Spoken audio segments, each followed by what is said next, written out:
Hello everyone, मैं शिवम द्विवेदी उपस्थित हूं मैं एक बार फिर आप लोगों के सामने अपनी इस नई क्लास के साथ। आज की इस क्लास में हम डिस्कस करने वाले हैं श्रीधराचार्य के सूत्र के बारे में।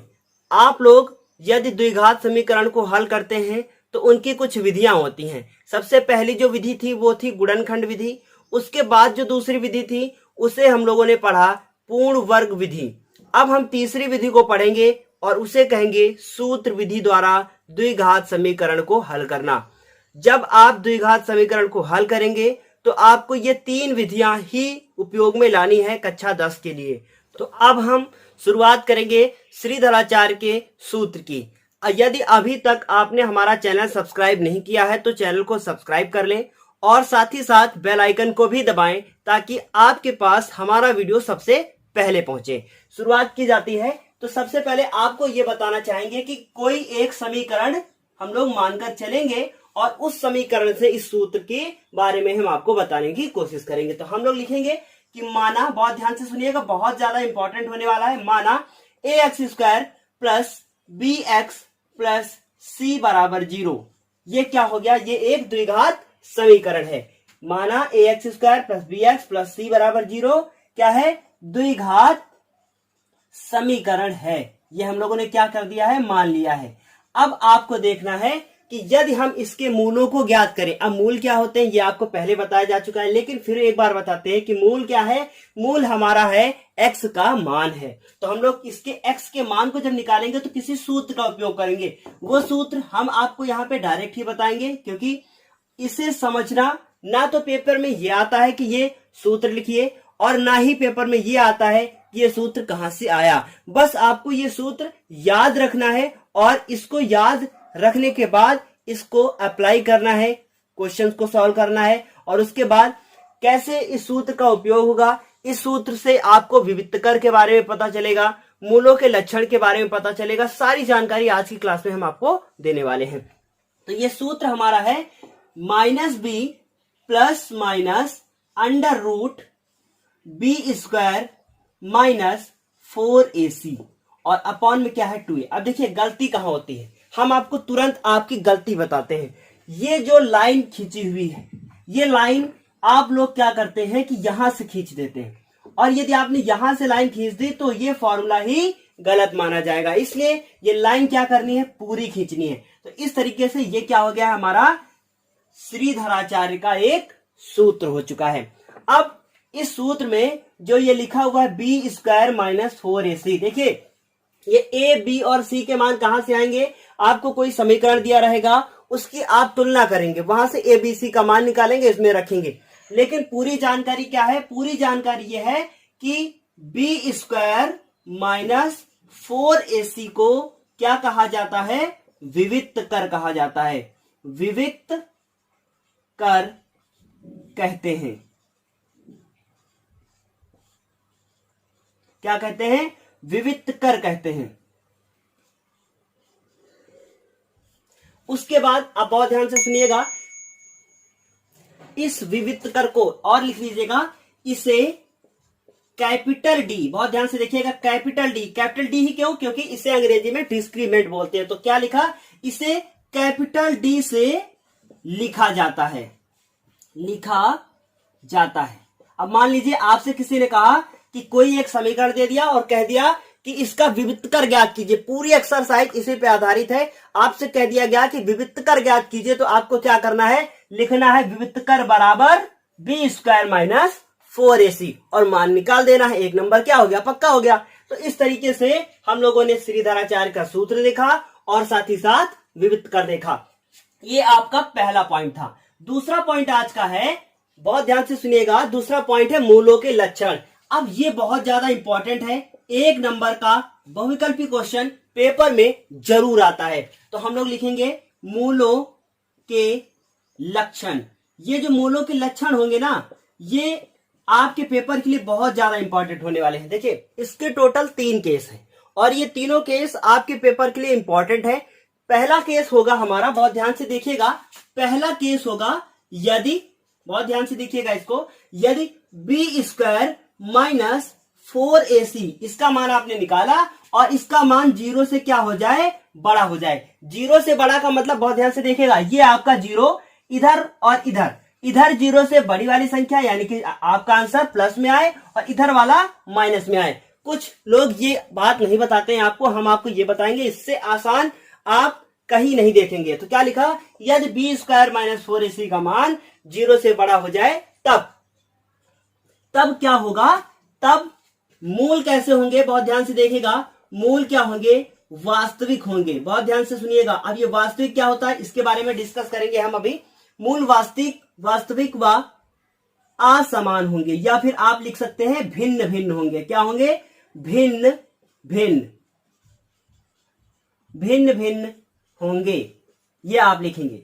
उसके बाद इसका दूसरा केस क्या होगा, इसका दूसरा केस ये होगा कि यदि, बहुत ध्यान से देखिएगा इसको, यदि बी स्क्वायर माइनस 4ac का मान 0 के बराबर आ जाए। ये सब आपको तभी समझ में आएगा जब इस पे आप क्वेश्चन करेंगे। बस आप एक बार इसको अपनी कॉपी पे लिखें और इसको समझने की थोड़ी सी कोशिश करें। यदि बी स्क्वायर माइनस 4ac का मान क्या हो जाए, 0 हो जाए, तब क्या होगा, तब मूल कैसे होंगे, तब भी मूल कैसे होंगे, वास्तविक होंगे, लेकिन इस बार भिन्न भिन्न नहीं होंगे।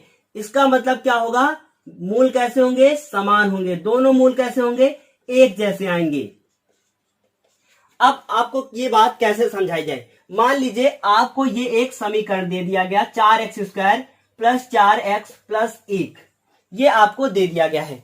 कहा गया है कि इस समीकरण के मूल निकालिए। आपने ये क्वेश्चन किया होगा और इसके दो आंसर आए होंगे, -1/2 और -1/2। देखिए दोनों मूल कैसे आ गए हैं, दोनों मूल हमारे कैसे आ गए, समान आ चुके हैं। इसका मतलब यह है कि जब आप बी स्क्वायर माइनस 4ac का मान निकालेंगे तो आपका उत्तर कितना आएगा, आपका उत्तर 0 आएगा। अब तीसरा केस है, बहुत ध्यान से देखिएगा ये भी, यदि बी स्क्वायर माइनस 4ac का मान आप निकालें और वो 0 से छोटा आ जाए। 0 से छोटा का मतलब क्या हो गया, माइनस में हो, तब क्या होगा, तब मूल कैसे होंगे, मूल हमारे होंगे काल्पनिक। काल्पनिक इसका मतलब वास्तविक नहीं होंगे, मूल काल्पनिक, व इस केस में भी क्या होंगे, भिन्न भिन्न होंगे, भिन्न भिन्न होंगे। अब यदि हम इसके चार्ट के बारे में बात करें तो आपको हम इसका चार्ट बना के बोर्ड पे दिखाते हैं। इस चार्ट के माध्यम से हम आपको समझाने की कोशिश करते हैं। लिखा है B square minus 4ac greater than कितना, 0, यानी कि आपका आंसर, देखिए ये सब आपको बिल्कुल देखना ही नहीं है, बस बहुविकल्पी क्वेश्चन आएगा तब ऐसी कंडीशन होती है कि आपको ये थोड़ा सा ध्यान में रखना होता है। लेकिन जब हम आपको ट्रिक बताएंगे तो इसका भी रोल क्या हो जाएगा, पूरी तरीके से खत्म हो जाएगा। देखिए यदि आपने बी स्क्वायर माइनस 4ac का मान निकाला और वो कैसा आ गया, प्लस में, अगर प्लस में आ गया तो लक्षण कैसे होंगे, वास्तविक व भिन्न भिन्न होंगे। अगर 0 आ गया, 0 का मतलब तब क्या होगा, वास्तविक और समान होंगे। ये वाला बहुत ज्यादा इंपॉर्टेंट है पेपर के लिए। उसके बाद तीसरा केस है, यदि आपका आंसर माइनस में आ जाता है तब मूल क्या होंगे, वास्तविक नहीं होंगे, तब क्या होंगे, काल्पनिक होंगे और भिन्न भिन्न होंगे। देखिए पेपर में क्वेश्चन कैसे आता है, एक समीकरण दे दिया जाता है और उसके 4 ऑप्शन दिए जाते हैं इनमें से, और फिर पूछा जाता है कि बताइए मूल कैसे होंगे। अब एक नोट हम जो आपको बताने जा रहे हैं वो बहुत ही ज्यादा इंपॉर्टेंट है। अब वो नोट क्या है, बहुत ध्यान से देखिएगा। यदि बी स्क्वायर माइनस 4ac का मान पूर्ण वर्ग हो, क्या हो, पूर्ण वर्ग हो, तब, अब पूर्ण वर्ग क्या होता है वो भी आपको बताएंगे, तब मूल परिमेय होते हैं। क्या होते हैं, परिमेय होते हैं। परंतु जब बी स्क्वायर माइनस 4ac का मान पूर्ण वर्ग ना हो, पूर्ण वर्ग ना हो, ये बताएंगे आपको हम अभी तुरंत। पूर्ण वर्ग ना हो तब मूल क्या होते हैं, अपरिमेय होते हैं, अपरिमेय होते हैं। अब इसका मतलब क्या होगा, इसका मतलब यह है कि जब मान लीजिए आपने बी स्क्वायर माइनस 4ac का मान निकाला और आपका उत्तर आ गया 3, तो बताइए क्या 3 एक पूर्ण वर्ग संख्या है? आप कहेंगे बिल्कुल भी नहीं है। अब बात आती है कि पूर्ण वर्ग संख्याएं आखिर कौन सी होती हैं। तो याद रखना है आपको, पूर्ण वर्ग संख्याएं देखिए, 1 का स्क्वायर क्या होता है 1, ये भी पूर्ण वर्ग हो गई।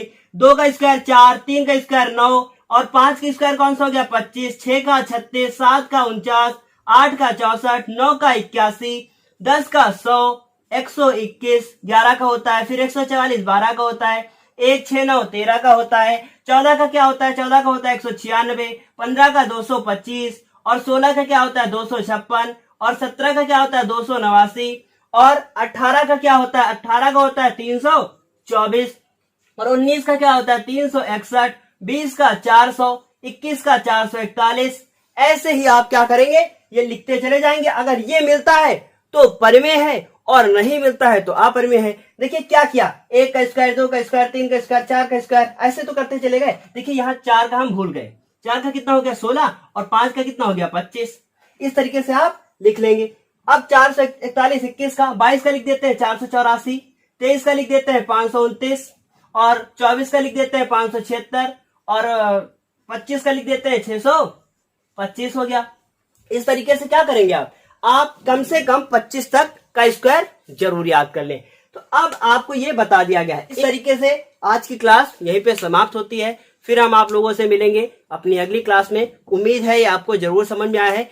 आप लोगों से हम कहना चाहते हैं कि कम से कम कृपया नोट्स को जरूर बनाएं। मैथ्स के नोट्स के कम से कम फॉर्मूले एक कॉपी पे जरूर लिखें।